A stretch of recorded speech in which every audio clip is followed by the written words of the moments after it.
I came home that night bone-tired, my city badge still clipped to my belt, dreaming of a hot shower and maybe a cold beer on my porch. But when I pulled into my driveway in Willow Creek, my heart sank. Me city-issued Chevy was gone, just vanished, like it had been swallowed by the night. In its place was a smug little oil stain and a fluorescent green slip taped to my mailbox, screaming, "Vehicle removed. HOA violation. Visual nuisance. Section 4.1b." I stood there, blinking at it like it might sprout legs and explain itself. My driveway bought, paid for, mine now a crime scene. And across the street, there she was, Linda Harper, our HOA's self-crowned dictator, sipping a margarita on her porch, smirking like she'd just checkmated me in a game I didn't know I was playing. What Linda didn't know, couldn't even dream of knowing, was that I, David Torres, wasn't just some guy with a city job. Was the director of municipal parking enforcement, the guy who wrote the towing rules she thought she was wielding like a scepter. Her little power trip was about to crash and burn, and I was holding the match. That night, the fight wasn't just about my car. It was about every neighbor she'd bullied, every rule she'd twisted, and the quiet rage of a community fed up with her reign. It all started that morning, after a brutal shift cracking down on rogue tow companies across town. I'd been up since 3 a.m., untangling a mess of illegal impounds, and all I wanted was to crash. Instead, I got a ghost driveway and a headache that pulsed like a siren. I checked the garage, my neighbor's doorbell cam, even called my office to make sure I hadn't left the car at work. Nothing. That green slip was my only clue, Linda's name scrawled across it in loopy cursive, like she was signing a yearbook. No city paperwork, no tow record, no courtesy call, nothing legal about it. I marched over, still in my uniform, and there she was, decked out in a floral blazer and those giant sunglasses, clutching a clipboard like it was the Constitution. "Oh, David," she cooed, dripping with fake pity. "That car was just unsightly, you know? Our standards are strict about curb appeal." I glanced at her husband's beat-up camper, parked crooked on their lawn like a beached whale, and bit my tongue. "Where's my car, Linda?" I asked, keeping it cool. She handed me a flimsy sheet with a clip art logo for Patriot Towing and a phone number that went straight to voicemail. "It's safe," she said, twirling her drink. "They'll probably waive the fee for you." That's when it hit. Mesh hadn't called the city. She'd hired some off-the-books outfit, probably a buddy or a cousin, to do her dirty work.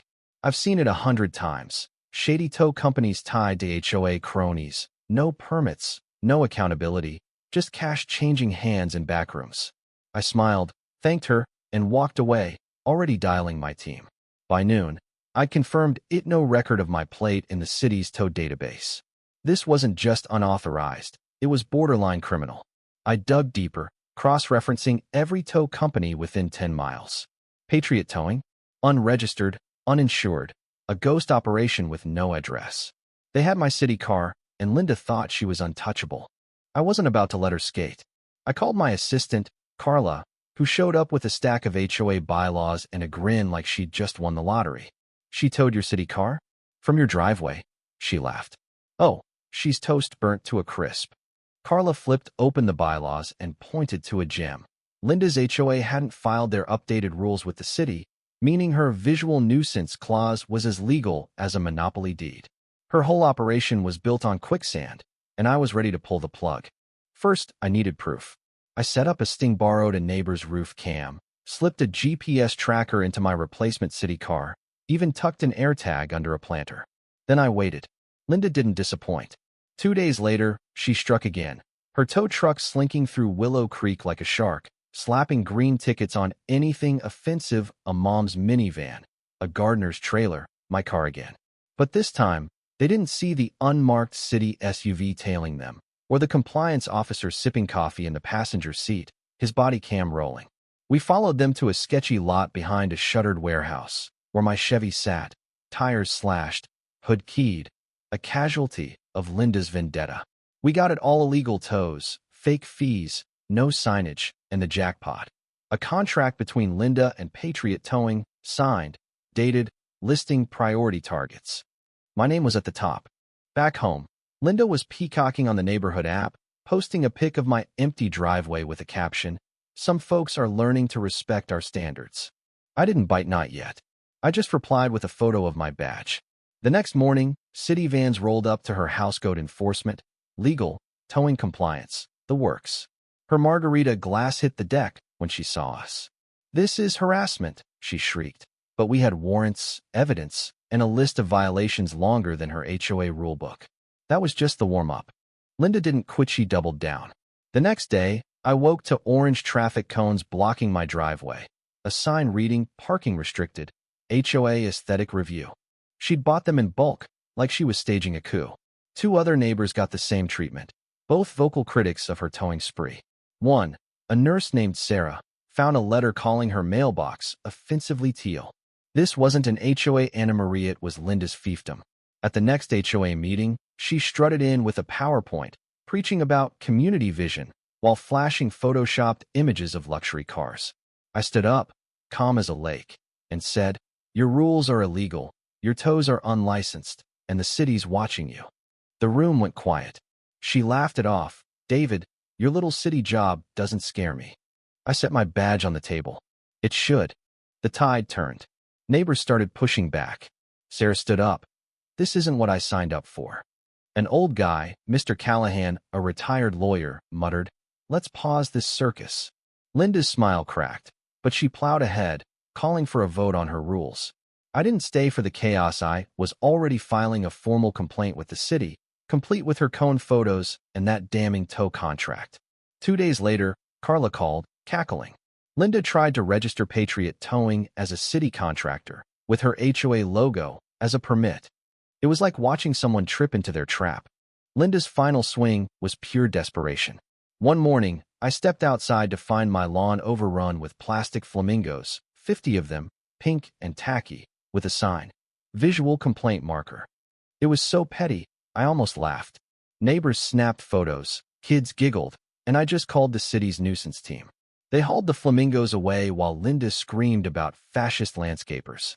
Then she mailed every resident a manifesto, accusing me of a vendetta, claiming I'd parked a junked RV for months. It was my cousin's, post-hurricane, with her approval. The kicker? She forged a city memo, my name at the bottom, clearing her of wrongdoing. My coworker spotted it on a lamppost and texted me, "She's lost it." That was her last mistake. I took the forged memo to the city attorney. By Saturday, Operation Cone Crash was in full swing. City crews swept Willow Creek, seizing Linda's signs, cones, and fake tickets. They raided her garage, finding a whiteboard with a target list. Me, Sarah, even Mr. Callahan. Her HOA funds had paid for spa days and car washes, all logged as community upkeep. She was done. Patriot Towing got a cease and desist. Its owner, her brother-in-law, ghosted her mid-audit. At the block party, Linda made her final stand, tapping a screechy mic on her porch, droning about misunderstandings and vision. A kid yelled, "You towed my dad's truck," and the crowd roared. Someone cranked the music. Then, our mailman, who'd gotten a ticket for ugly shoes, rolled out a mini tow truck float, complete with a papier-mâché Linda, clipboard and all. The sign read Hall of Shame. She fled inside, the door slamming. The city stripped the HOA's powers for 18 months, banned Linda from leadership, and fined her for fraud. Her house sold cheap. A new family moved in, their dented van parked proudly in the driveway. I got a promotion, leading a citywide HOA reform, turning Linda's mess into policy that protects homeowners. Months later, she sent me a letter, bitter and unrepentant, blaming me for ruining her legacy. I tossed it in the bin. Now, Willow Creek feels alive again. Garage doors stay open, kids play, and Sarah runs a community picnic. Sometimes, a new neighbor asks about that HOA lady. We just smile and say, "Long story." My porch is quiet now, no cones, no flamingos, just coffee and the hum of a free neighborhood. But I wonder, did Linda learn anything? Or is she out there, in some new suburb, plotting her comeback? What do you think? Can people like her change, or do they just keep building their gallows? Drop a comment, share your HOA horror stories, and let's talk about what justice looks like in neighborhoods like ours.